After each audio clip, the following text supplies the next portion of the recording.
안녕하세요. 오픈도어에 투자하고 있는 오덕후입니다. 오늘 주가가 많이 떨어지지 않고 좀 받쳐주고 있는 모습이에요. 앞으로는 어떻게 될지 모르겠지만 현재까지는 좀 지지를 받고 있는 상황입니다.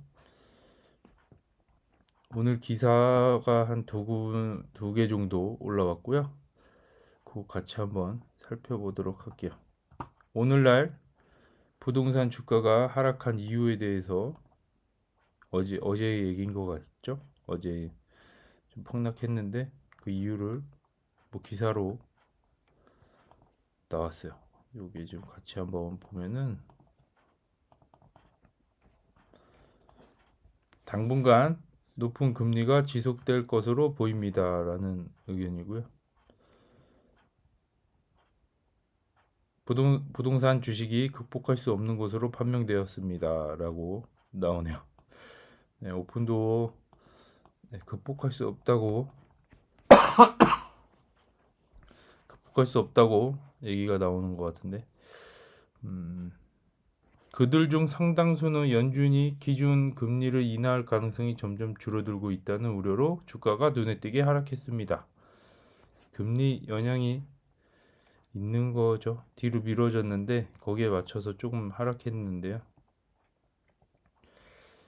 이게 극복이 안 될 것 같다라는 얘기인 것 같고요.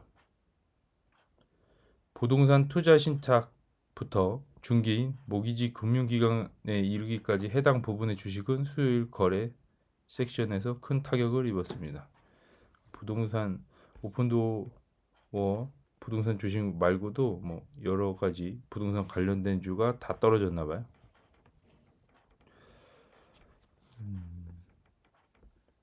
인플레이션 괴물은 길들여지지 않는다라는 얘기고요. 부동산은 중앙은행 금리에 크게 의존합니다라는 얘기고요. 이는 주택 구매자의 모기지 비용에 영향을 미칠 뿐 아니라 새로운 프로젝트에 자금을 조달하려는 개발자에게도 큰 영향을 미칩니다. 뭐 이런 얘기고요. 요즘 인플레이션의 지속으로 금리가 상대적으로 높으며 앞으로도 계속 상승세를 이어갈 것으로 보입니다. 라는 얘기고 계속 인플레이션이 올라갈 가능성이 있다라는 얘기인데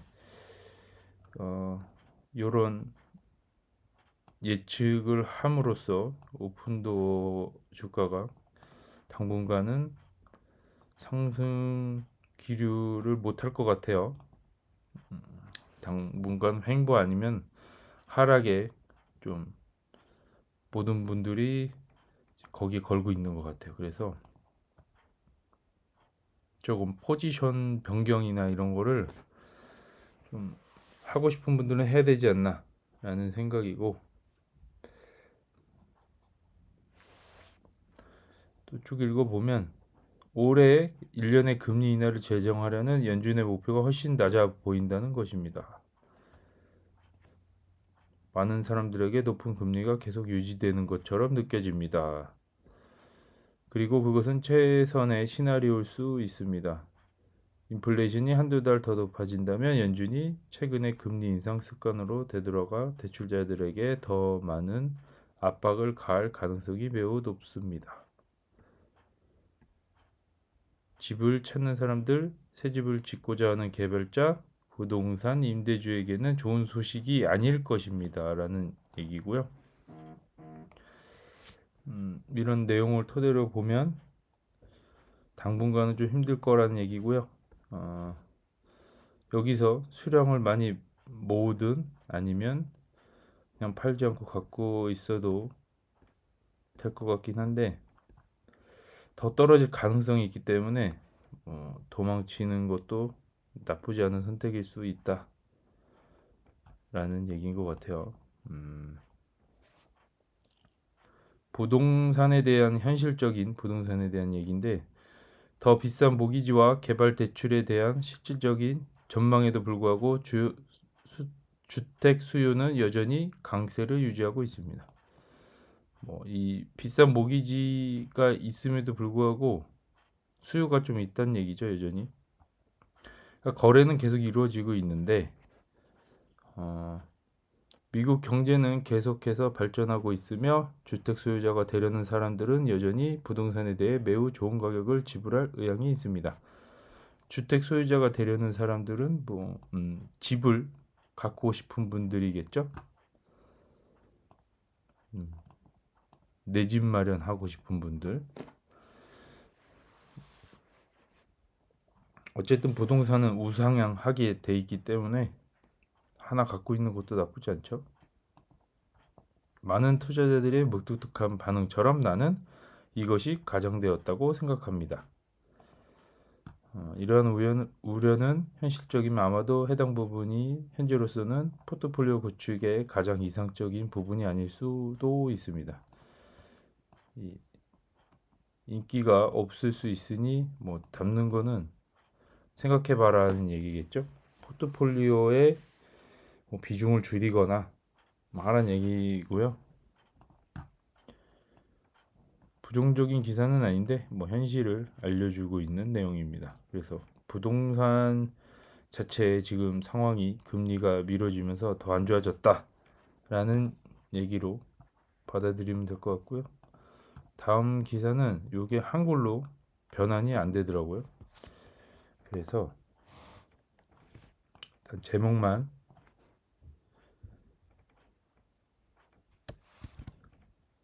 어떤 내용인지 간단히 보면 이런 내용이에요. 내부 판매자는 오픈도어 주식을 현재 시장 가치보다 낮은 가격에 판매한 것을 후회할 수 있습니다. 라는 내용이고요. 이제 내부자 매도에 관한 기사예요. 18시간 전에 올라온 기사고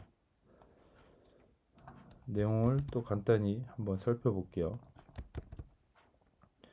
오픈도어는 지난주 동안 15% 하락했지만 지난 1년 동안 미화 54만 5천 달러 상당의 주식을 매도한 내부자들에게는 운이 좋지 않았습니다. 라고 나오고요.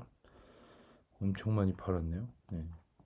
1년 동안 평균 판매가 3.45달러가 현재 주가보다 여전히 낮다는 점을 감안하면 내부자들은 주식을 보유하는 것이 더 나았을 것입니다. 라는 얘기고 우리는 주주들이 단순히 내부 거래를 따라야 한다고 생각하지 않지만 내부자가 무엇을 하는지 감시하는 것이 완전히 논리적이라고 생각합니다.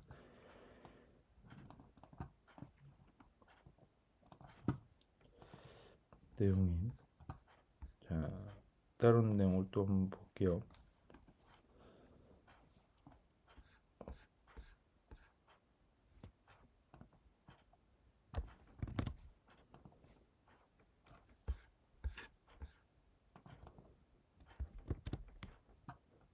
오픈도어에 대한 최신 분석 보기 이렇게 돼 있고요.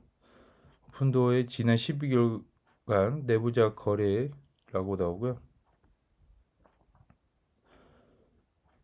메간 툴스가 21만 3천 달러 상당의 주식을 매각했다고 하고요. 우리는 일반적으로 내부자 판매를 좋아하진 않지만 판매 가격이 낮을수록 더 많은 우려를 낳습니다. 다행스러운 점은 이번 매도가 최근 가격보다 높은 수준에서 이루어졌다는 점입니다. 따라서 이에 대해 강력한 결론을 내리기는 어렵습니다. 저점에서 그러니까 주식의 평가죠.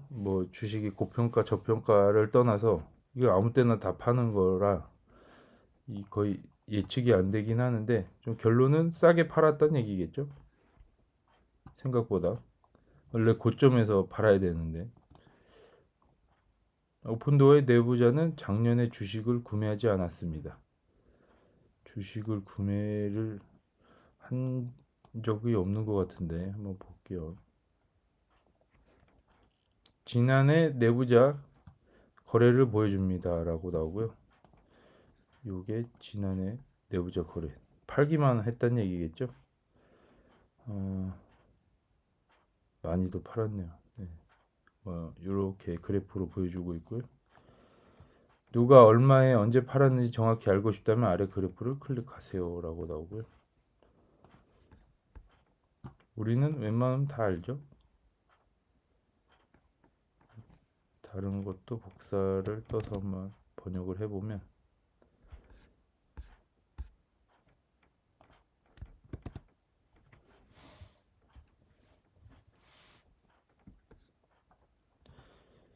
2024년 4월 11일 내부자 거래량 공개라고 나오고요.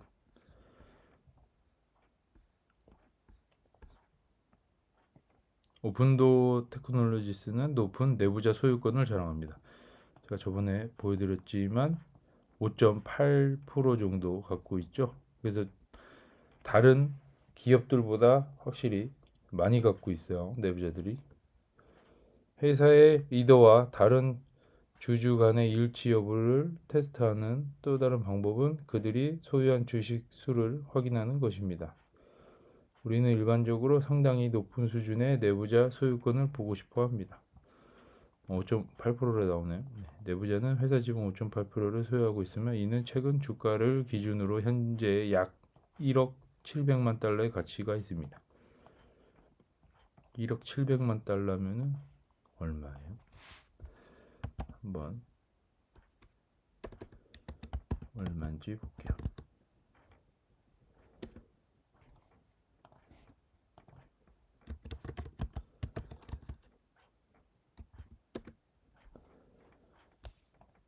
(1억 700만이라고 있으니까)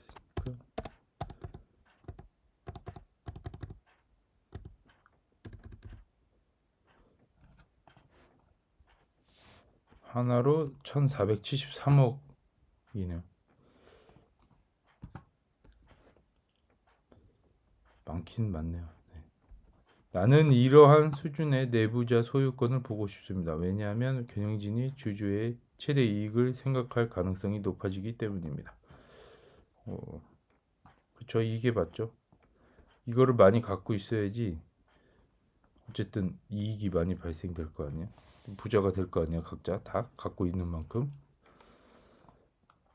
근데 왜 파냐라는 거죠.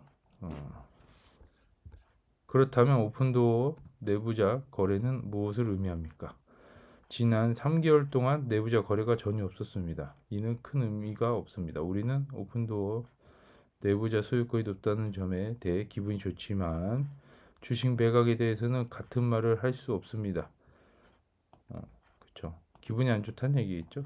진행 중인 내부 거래에 대해 아는 것 외에도 오픈도어가 직면한 위험을 식별하는 것이 좋습니다. 모든 회사는 위험이 있으며 우리는 오픈도어에 대해 여러분이 알아야 할 세 가지 경고 신호를 발견했다라고 나오네요. 물론 다른 곳을 찾아보면 환상적인 투자를 찾을 수도 있습니다. 따라서 흥미로운 회사 목록, 이건 광고인 것 같고요. 세 가지 위험 요소 한번 볼게요. 뭐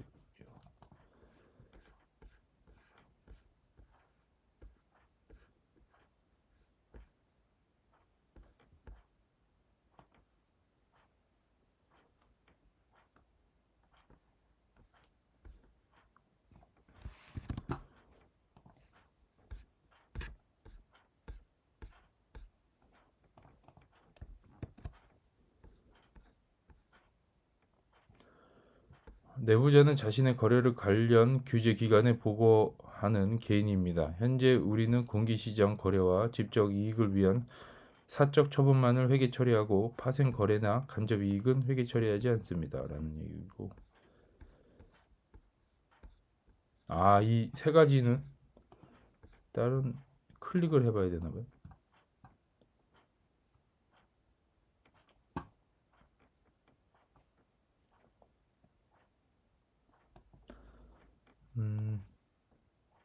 클릭을 해서 들어와 봤는데요.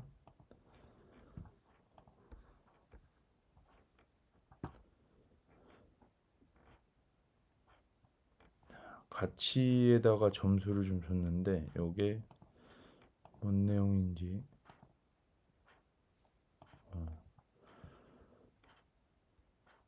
공정 가치 추정치보다 38.9% 낮은 수준에서 거래되고 있다라고 나오고요. 매출은 연간 15% 성장할 것으로 예상됩니다. 동종 업계 및 업계 대비 좋은 가치로 거래되고 있다라고 하네요. 매출은 연간 15%면은 주가도 연간 15% 정도 올라간다라고 계산이 되긴 하네요. 지난 1년 동안 주주가 희석되었습니다. 많이 팔았다는 얘기겠죠? 최근 3개월간 주가 변동성이 있다고 얘기하고요. 현재는 수익성이 없으면 향후 3년 동안 수익을 낼 것으로 예상되지 않습니다. 네. 좀 안 좋은 전망이고요. 이거 좀 좋은 시선으로는 좀 공정가치 추정치보다 좀 낮다라는 얘기고 38.9%면은 좀 많이 낮게 거래가 되고 있다는 얘기고 위험도는 별로 안 좋게 보는 거는 3년 동안 수익을 낼 것으로 예상되지 않습니다. 라고 나오네요. 어쨌든 저평가되었다고 분석이 되네요. 네, 일단 미래 가치가 좀 없는 걸로 판단이 되고요. 지난 5년간 회사 성과는 이게 X로 나오고요. 미래 성장은 점수 한 표 받았네, 한 표. 평가는 회사가 동료 업계 및 예상 현금 흐름에 비해 저평가되어 있습니까? 라는 항목에서 높은 점수를 받았습니다. 배당은 안 하고 있죠. 그래서 점수가 없고요. 재무 건전성에 대해서는 6개 표 중에 4개를 받은 상태고요. 재무가 일단 건전하다라는 얘기고요. 근데 미래 가치가 지금 거의 점수를 못 받았다고 보면 되는데 아무래도 적자 기업이다 보니까 그렇게 평가를 하고 있는 것 같아요. 이게 흑자로 돌아서면 좀 생각하는 게 좀 다르게 느껴질 거라고 생각을 하고는 있습니다. 내부자 거래대에서 그렇게 여기도 의견을 냈지만 많이 갖고 있는 건 좋지만 파는 거는 안 좋다는 얘기죠. 어제 투표한 내용에 201명이 투표를 했고요. 한국 사람들이 생각하는 거겠죠. 85% 정도가 긍정적인 신호를 갖고 있고 긍정적인 의견을 갖고 있고요. 15%는 매도를 해야 된다는 의견입니다. 그래서 결국에 매도를 했던 분들이 많이 있었겠죠. 매도가 답일 수도 있긴 한 상황이긴 해요. 지금 제가 어차피 다른 기업을 다시 찾지 않고 이 기업만 파고 있기 때문에 갈아타지 않았을 뿐이지 좀 실망감이 없지 않아 있긴 합니다. 데이터 도어 한번 볼게요. 이것도 많이 내용이 올라왔는데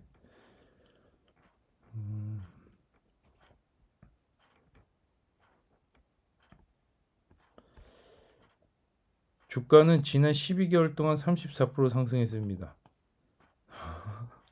이게 그렇죠. 이게 뭐 나쁘게 보면은 요금밖에 안 올라온 거고 좀 좋게 보면 그래도 지수보다는 선방했다라는 결론이고요. 네, 어쨌든 날아갈 거다라는 얘기고요.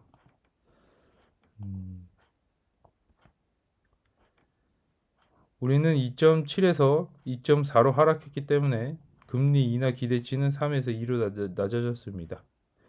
제게는 별 문제가 아닙니다. 금리가 오르기 전까지 계속 보유하고 있었는데 어떻게 될지 궁금해서 보류했다. 터널의 끝에서 일어난 일이라고 하는데 저도 약간 이런 의견에 동의합니다.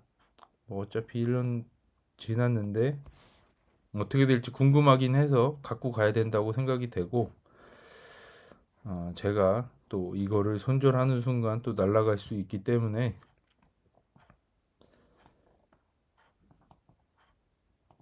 일단은 미래가 궁금하기 때문에 갖고 가야 된다는 의견이고요.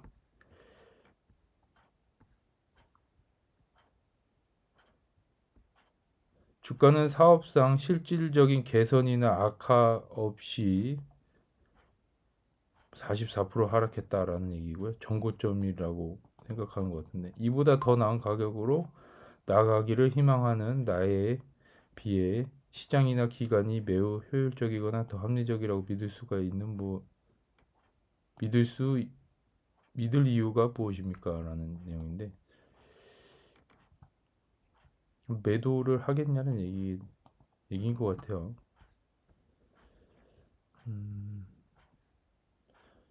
다른 의견은 올해가 가기 전에 금리 인하가 있을 것입니다. 일단은 금리 인하의 끈을 놓으면 안 된다는 얘기인 것 같고 금리 인하를 할 것이라는 자신의 예측을 고수한다. 바이든이 어쨌든 할 거다라는 얘기고요. 이 표를 받기 위해서는 하긴 해야 되는데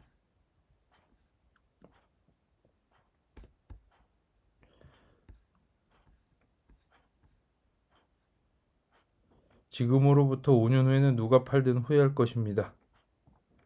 그게 제 예측입니다. 시간이 말해줄 것입니다. 5년 안에는 어쨌든 떡상할 수 있다라는 얘기인 것 같아요.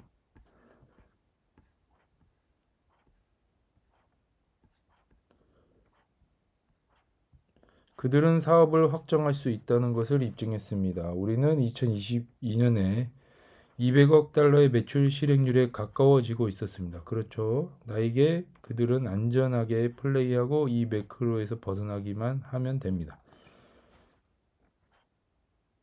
상황이 좋아지면 이 급속도로 반전이 될 것 같다는 얘기겠죠.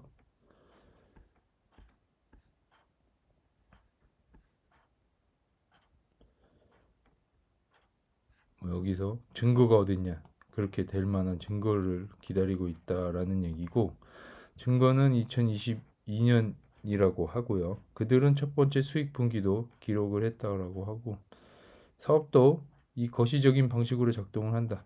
판매된 주택의 마진을 살펴보세요. 그들이 확정하지 않는 이유는 안전하게 플레이하고 있기 때문입니다.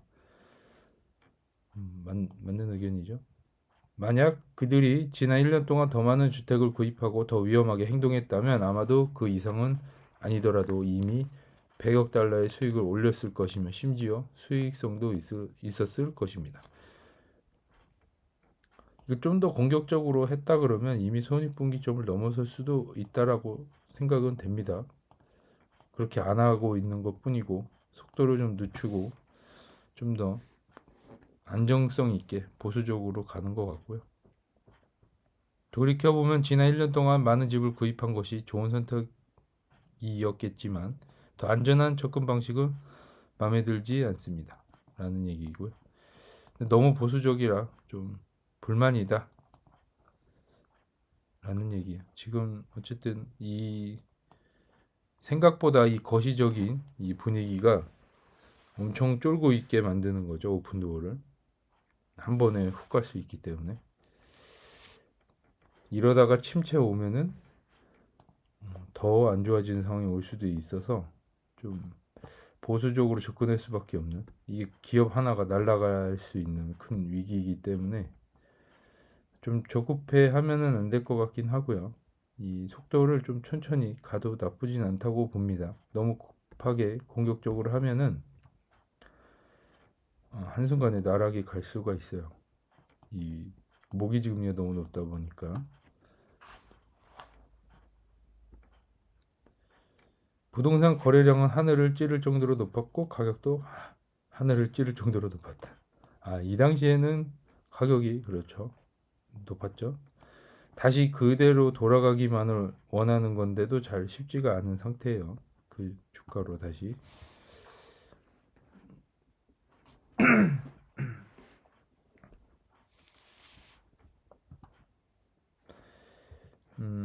단지 그 환경 때문에 수익성이 높았을 뿐이고 이것은 죽은 사업입니까? 아니면 어떤 환경에서도 이를 복제할 수 있습니까? 라는 얘기인데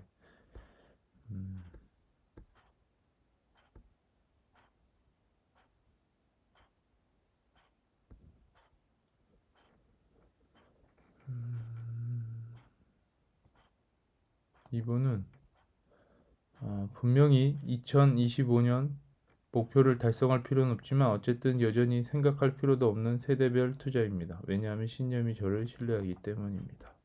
우리에겐 확신이 있습니다. 라는 내용인데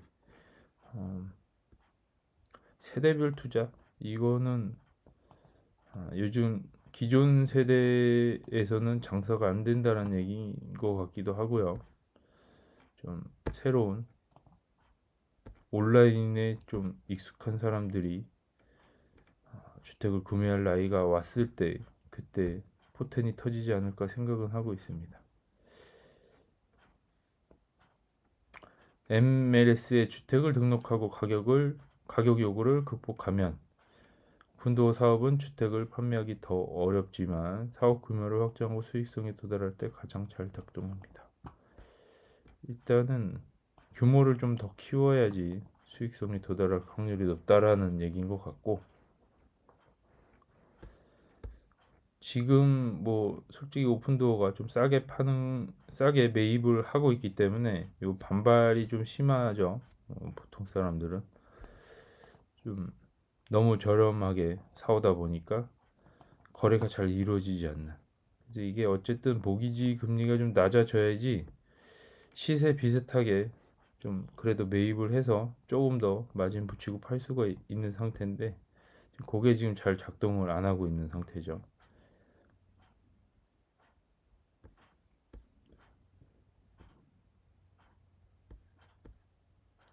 정확히 말하면 마진을 보세요. 문제는 매수와 매도가 아니라 위험 관리입니다. 라는 내용이고 그들은 안전하게 플레이하기로 선택하고 있습니다. 자기는 괜찮다라는 얘기죠. 비즈니스가 어떻게 작동하는지 알 수 없습니다. 마진은 실제로 작동한다는 증거입니다. 그들이 규모를 확장하기로 결정하면 우리는 수익성이 있다. 결국에는 더 넓은 시장에서 더 많이 팔면은 수익이 안 나올 수가 없다는 얘기겠죠. 근데 마진이 결국엔 잘 작동하고 있다라는 증거라고 하네요. 이 마진이 잘 지금 책정이 되고 있잖아요. 10% 이상, 적게는 10% 이렇게 잡고 있으니까 잘 굴러가고 있다. 어차피 틈새 시장이기 때문에 부동산 가격이 느리게 움직이는 경향이 있다라고 하고요. 2022년은 평범하지 않은 것 같지만 그것은 변명이라고 볼 수 있습니다. 약세의 전망도 이해합니다. 2022년에 가격 변동이 좀 심하게 일어났다는 얘기겠죠. 원래는 그렇게 가격 변동이 심하게 안 오는데 유독 그때 폭락을 하는 바람에 오픈도어가 힘들었다는 얘기인 것 같고요.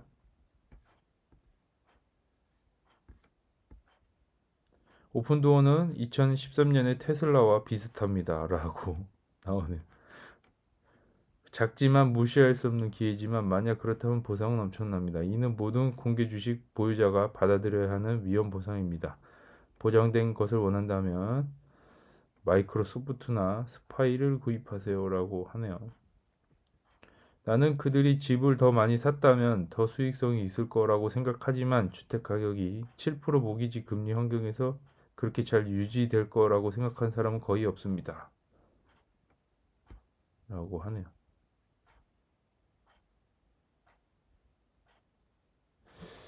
이게 높은 금리 환경에서도 잘 버티고 있는 게 신기하다는 얘기겠죠. 어쨌든 보장을 원한다. 그러니까 위험인데 이게 엄청 위험한 주식인데 이 돈을 잃지 않으려면 그래도 1등 기업이나 S&P 500에 투자하라는 얘기겠죠.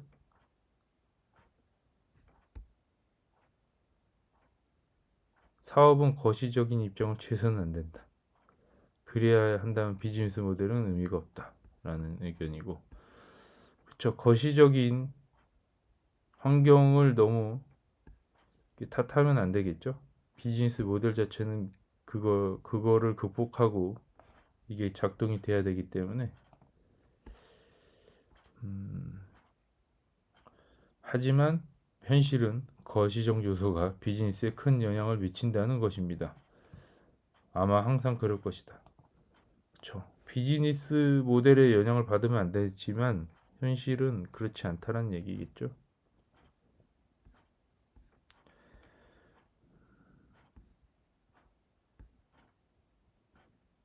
우리는 최저점에 있습니다. 올해 매물 물량은 증가했고 모기지 금리는 하락세를 보이고 있으며 오픈도어의 비용 구조는 역대 최고입니다. 유일한 방법은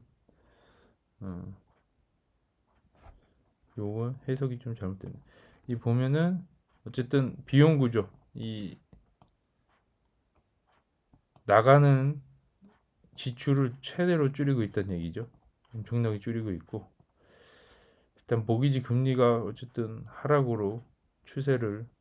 추세로 보이고 있다라는 얘기고 매물이 나오고 있어요. 사람들이 어쨌든 물건을 내놔야지 이 오픈도가 사야 된다고 살 물량들이 많아야 된다고 생각이 되니까 결국엔 파는 사람들이 많이 있어야겠죠.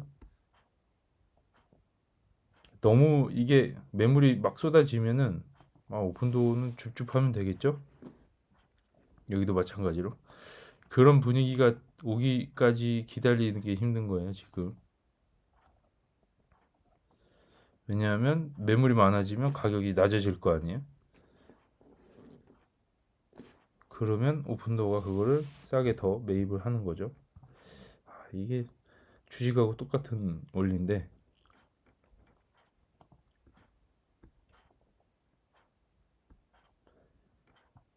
모기지 금리가 2.5에서 8% 올라갈 때 나는 회사에 의심의 여지가 없도록 해야 된다.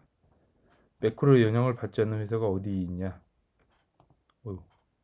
네, 어디 있냐라는 얘기고요. 위험 보상이 마음에 들지 않는다면 마음이 편하지 않는 것이다. 이게 좀 쫄리면은 이게 오래 투자를 못 한다는 얘기겠죠. 오픈도어는 아직 초기 단계입니다. 개인적으로 저는 이 투자에 인내심을 가질 것입니다. 기회는 엄청납니다. 그들은 1P에 추가할 수 있는 관련 사업은 보호 계층을 추가할 것이며 3P의 잠재력 이런 것들이 있다라고 하네요. 나는 테슬라 주가가 13년부터 18년까지 큰 성과를 내지 못했다는 점을 언급할 가치가 있다고 생각합니다. 다들 이제 테슬라를 연관을 짓고 있는데요. 우리는 이제 아마존이 아니라 테슬라인가요? 하지만 사업은 반전의 조짐을 보이고 있었다. 내 생각엔 테슬라가 정서 관점에서 더 공평한 비유인 것 같다라는 얘기고요. 세계 최고의 회사, 미래 최고의 회사라도 수년간 주식을 가지고 있으면 아무것도 하지 않습니다. 이 모든 약세는 나를 낙관적으로 만들고 있다. 파산만 안 한다면 계속 사들이면 좋긴 하겠죠.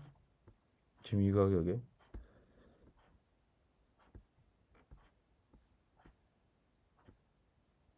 주식이 마음에 들지 않으면 그냥 팔고 넘어가면 됩니다. 그냥 팔고 딴 데로 가라는 얘기겠죠. 오픈도어가 여러분의 집에 와서 개인적으로 여러분을 모욕하는 것과는 다릅니다. 당신은 몇 가지 좋은 점을 지적하고 있으며 당신이 그것을 믿는다면 주식을 그렇게 단순하게 보유해서는 안 된다고 생각합니다. 이렇게 자꾸 부정적이면은 팔고 가면 되지 왜 자꾸 여기서 이런 부정적인 의견을 내냐라는 얘기인 것 같고요. 오픈도어는 정말로 더 많은 시간을 들여 지금까지 잘해온 일을 계속해야 합니다. 그들의 비즈니스 모델과 달리 그들은 가격 모델을 정확하다고 입증되었다. 그들에게 필요한 것은 규모일 뿐입니다. 생각보다 가격 책정 모델 자체가 정확하다라고 얘기를 하고 있고 지금 시장 확장 규모가 좀 더 커지길 바랄 뿐이다라는 얘기인 것 같아요.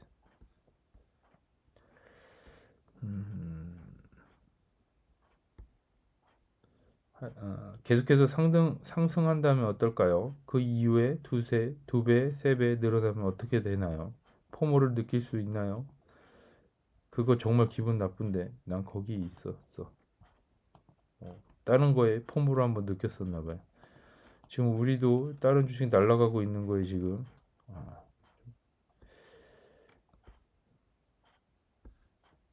지금 거의 충격을 먹고 있는 상황이죠. 딴 거 지금 오늘도 장만 보면 빅테크 종목은 날아가는데 우리는 제자리 걸음이잖아요. 제가 일찍 문을 열었다.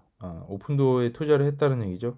30달러에 상장했을 때 4만 주를 가지고 있었다. 1달러까지 내려갔어. 당신은 일부러 이기고 일부러 잃었다. 그래서 난 대부분 졌어. 뭐 이런 얘기인데 초기 투자자인 것 같아요. 30달러에 어쨌든 뭐 샀을 때 그 초창기에 4만 주를 갖고 있었다고 하네요. 근데 그 1달러까지 떨어졌다고 하니까 손실률이 90% 이상이겠죠.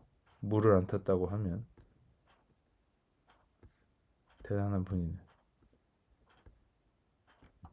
차이평 주택 플리퍼라는 귀하의 주장이 부정확하지 않다고 생각합니다. 저는 모기지 금리가 안정화되고 오픈도어가 이 새로운 비용 구조에 따라 규모를 확장하려고 시도할 때 기다려야 한다고 생각한다. 나는 이것이 실제 사업인지 아닌지를 2025년 중반 이쯤에는 알게 될 것이라 추측한다. 25년 이후에는 좀 어떻게 될 거란 얘기겠죠?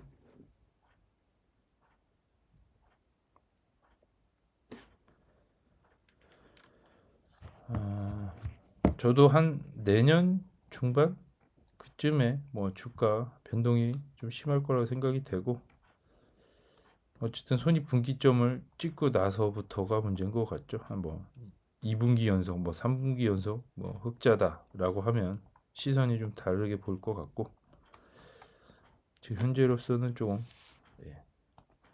투자 심리가 바닥인 상태고 이 기관들이 투자를 여기다가 안 하고 있기 때문에 주가가 올라갈 일이 없다라고 보시면 됩니다. 뭐 이런 내용인데 오픈도어는 확실히 흥미로운 회사다. 다른 매력적인 기술에도 맛이 많이 있다. 뭐 이런 얘기고요. 흥미롭지만 지금 상태가 그렇게 좋은 상태는 아니죠. 투자 심리가 바닥이고 아무도 거들떠 보지 않는 주식이기 때문에 지금 몸을 걸어야 할 때긴 합니다. 여기서 본전에 나가시거나 뭐 소량의 익절로 나가시거나 하거나 아니면 더 많은 수량을 투입을 해서 길게 갈 것인가라는 고민을 해야 될 때고요. 저는 일단 다른 기업에 들어가기엔 공부가 너무 부족했기 때문에 일단 오픈도어에 존버를 하는 걸로 혹은 돈 생길 때마다 추매하는 걸로 결정이 나 있는 상황입니다. 어쨌든 다른 기업에 진입을 하기 전에는 충분한 공부가 필요하긴 해요. 지금 이렇게 주가가 공부를 많이 했다라고 해도 이 주가가 떨어지면 불안하잖아요. 근데 왠지 다른 기업에 가도 공부가 안 돼 있으면 엄청 불안할 거라는 거는 저는 예상하고 있습니다. 이게 지금 저점을 연결한 선이고요. 네, 여기 저점을 아직 무너지진 않았네요. 다행히도. 네, 요 각도로 올라가면 좀 주가 부양이 좀 오래 걸리지 않나라고 생각이 되고요. 그거보다는 어느 정도 어쨌든 좀 저점은 아직 유지하고 있는 상태입니다.